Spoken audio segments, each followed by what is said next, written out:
Assalamualaikum warahmatullahi wabarakatuh.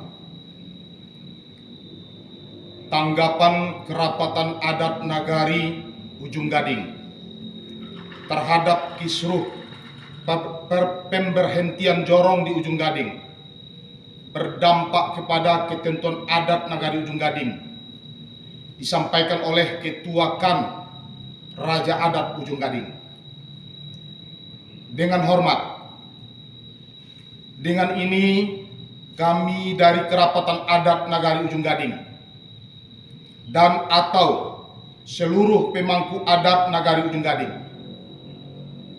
bertempat di rumah adat Nagari Ujung Gading menyampaikan tanggapan dan pendapat hukum dari kejadian atau kisruh tentang pemberhentian jorong oleh PJ Wali Nagari Ujung Gading di Ujung Gading yang menimbulkan persoalan hukum dan membuat dampak sosial sistemik atau pengaruh sosial terhadap kondisi kesatuan dan persatuan masyarakat hukum adat Ujung Gading, sehingga kondisi etika, moralitas dan demokratis tidak berfungsi secara idealisme dan kebenaran. Antara yang satu menyalahkan kepada yang lain, antara satu kelompok menyalahkan kelompok yang lain, sehingga dapat membuat dan mengancam disintegrasi sosial dan perpecahan masyarakat hukum adat di Ujung Gading, sehingga dapat membuat chaos atau kekacauan di kampung halaman yang kita cintai ini. Chaos atau kekacauan ini diduga dapat merupakan konspirasi dari sekelompok orang dengan kepentingan dan tujuan tersendiri dan atau sebuah perbuatan hukum ingin menjatuhkan orang lain. Perbuatan hukum tersebut, baik itu merupakan konspirasi satu kelompok maupun satu orang, adalah dapat mengganggu ketertiban dan keamanan di kampung halaman kita ini. Oleh karena itu, saya selaku Raja Adat Ujung Gading tentu saja tidak menginginkan kondisi chaos atau kekacauan terjadi di Ujung Gading. Dan segala sesuatu yang menimbulkan persoalan atau kejadian di kampung kita ini, jangan main hakim sendiri atau eigenrechten, memvonis sebuah masalah dengan kemauan kita sendiri, karena negara kita ini adalah negara hukum dan diatur oleh hukum, baik hukum positif maupun hukum adat. Hukum positif adalah sebuah subsidiaritas atau kewenangan dari pemerintah, sedangkan hukum adat adalah merupakan sebuah rekognisi atau pengakuan dari pemerintah terhadap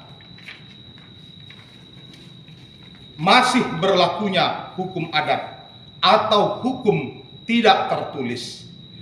Legal standing dan rekognisi atau pengakuan terhadap hukum adat ini dapat kita lihat pada 1. Pasal 18B ayat 2 Undang-Undang Dasar 1945. 2.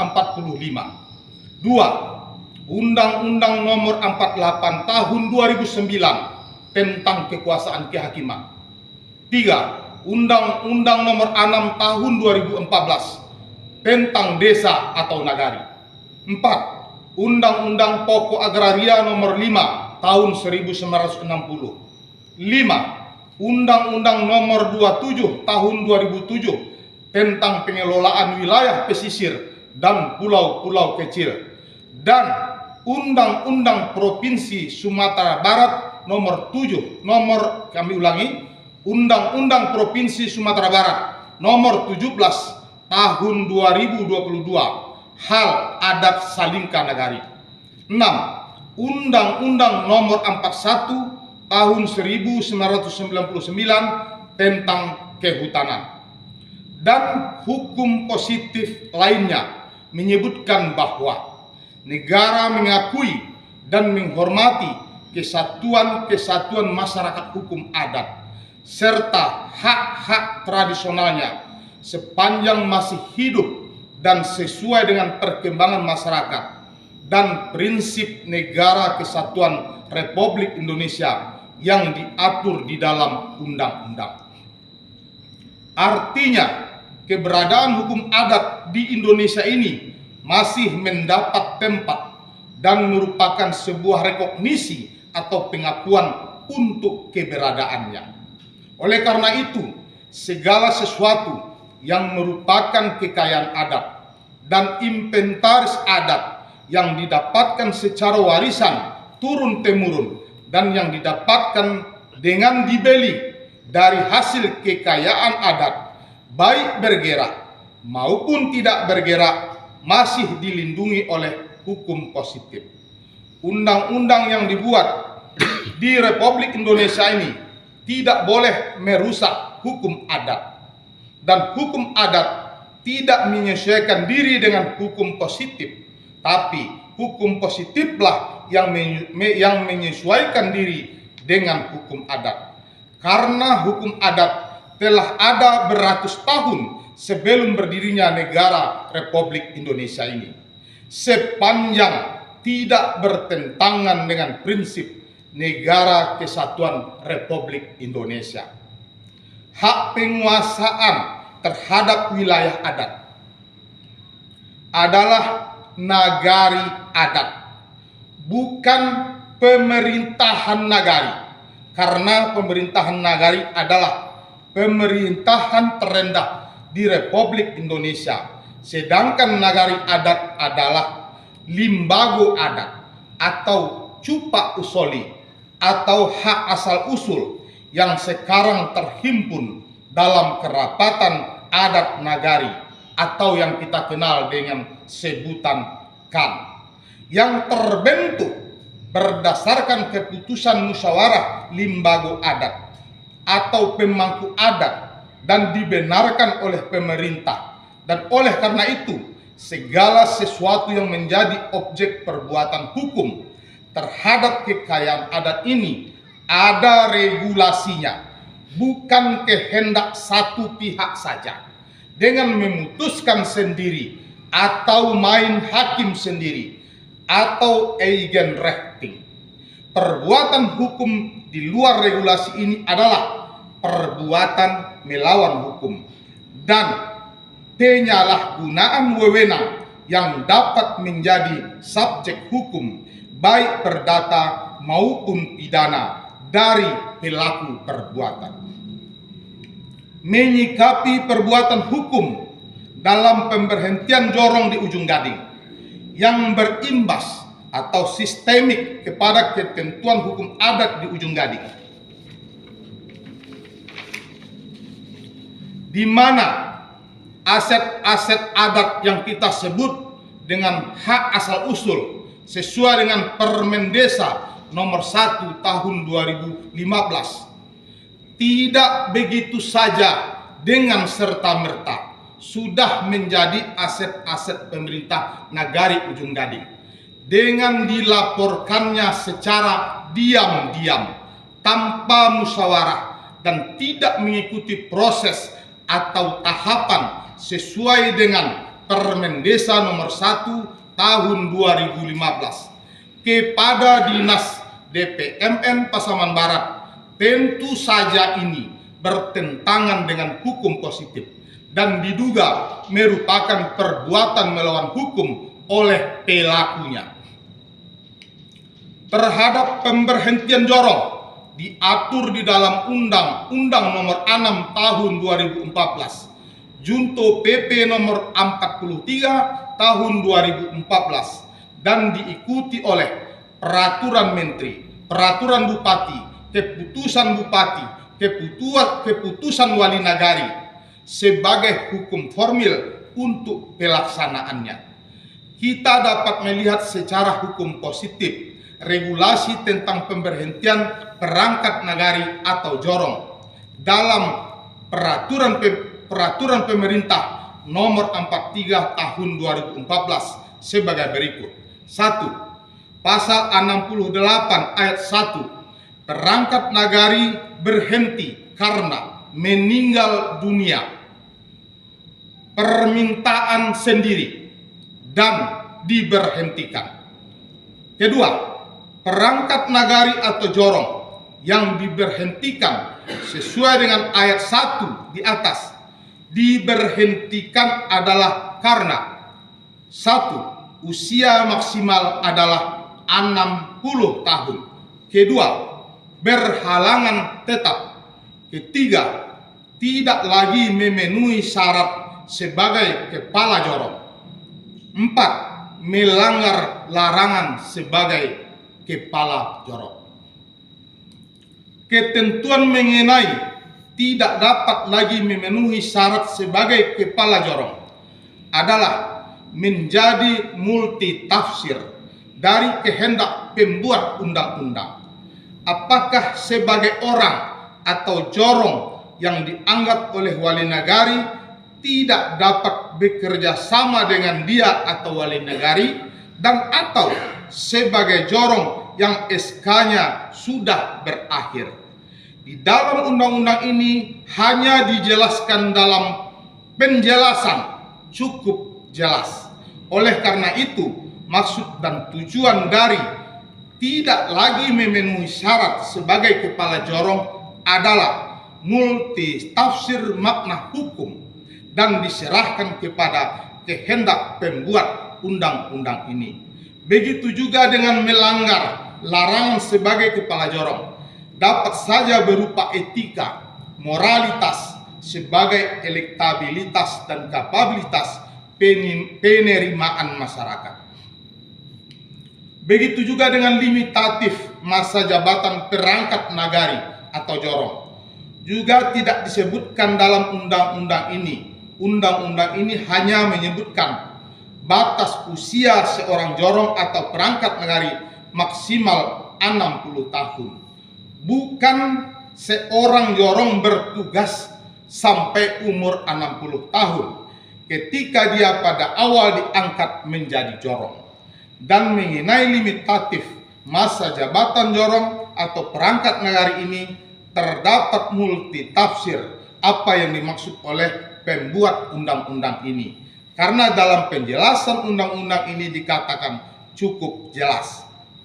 Menanggapi kisruh dari pemberhentian jorong ini yang berimbas atau sistematik kepada ketentuan adat Salingka Negari Ujung Gading, maka kami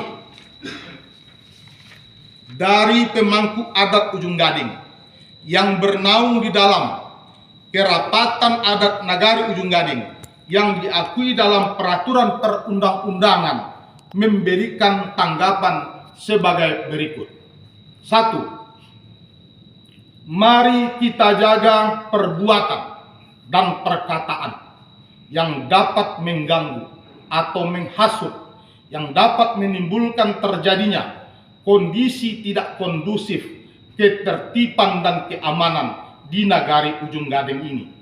Dan oleh karena itu, kita dukung secara bersama-sama kebijakan Bapak Kapolres Pasaman Barat dalam rangka menjaga ketertiban dan keamanan di Pasaman Barat ini, khususnya di negeri yang kita cintai ini. Mari kita membantu tugas Bapak Bupati Pasaman Barat sampai akhir masa pemerintahannya dengan menjaga ketertiban dan keamanan di kampung halaman kita ini dengan tidak membuat chaos atau kekacauan, baik untuk kepentingan perorangan dengan mencari kesempatan atau keuntungan dalam persoalan ini, maupun untuk kepentingan politik sekelompok tertentu untuk tujuan tertentu pula. Cukuplah satu orang saja yang menjadi bupati di negeri ini. Kita tidak boleh seolah menjadi bupati pula dengan mengintervensi tugas-tugas dari pemerintahan ini. 3. Kita lihat persoalan ini secara proporsional dan berimbang, sesuai dengan kacamata hukum. Jangan membuat fitnah, mencari popularitas dengan black campaign atau kampanye hitam, atau statement di medsos yang tidak dapat dipertanggungjawabkan secara hukum, sehingga membawa kita akan berhadapan dengan Undang-Undang IT nomor 11 tahun 2008 tentang informasi dan transaksi elektronik. Dan jangan menghasut di mana saja di kampung kita ini dengan memvonis main hakim sendiri atau eigenrechting dengan tidak ketahuan kita, yang akan membuat kita akan berhadapan dengan hukum. 4. Terhadap kisruh adanya aset-aset adat atau hak asal usul yang sudah dilaporkan oleh pemerintah Nagari Ujung Gading kepada Dinas DPMN Pasaman Barat, sehingga merubah bentuk nomenklaturnya dari aset adat atau hak asal usul berubah menjadi aset pemerintah Nagari Ujung Gading atau hak yang berskala lokal. Diduga dilakukan oleh Wali Nagari Ujung Gading periode 2012 sampai 2018 dan atau Wali Nagari periode 2018 sampai 2022 dengan cara diam-diam tanpa musyawarah dan tidak mengikuti proses dan tahapan-tahapan menurut Permen Desa nomor 1 tahun 2015 akan kita selesaikan secara hukum, karena negara kita ini adalah negara hukum. Kita bermohon kepada pemerintah daerah Pasaman Barat melalui dinas, badan dan kantor terkait dan pemerintah atau Bamus Nagari Ujung Gading untuk dapat menyelesaikan persoalan ini secara mediasi, sehingga aset-aset adat ini dapat menjadi hak asal usul sesuai dengan ketentuan adat Salingka Nagari Ujung Gading, sehingga persoalan ini tidak membawa kita semua pada proses pengadilan perdata yang akan dapat berimbas kepada ranah perbuatan hukum pidana.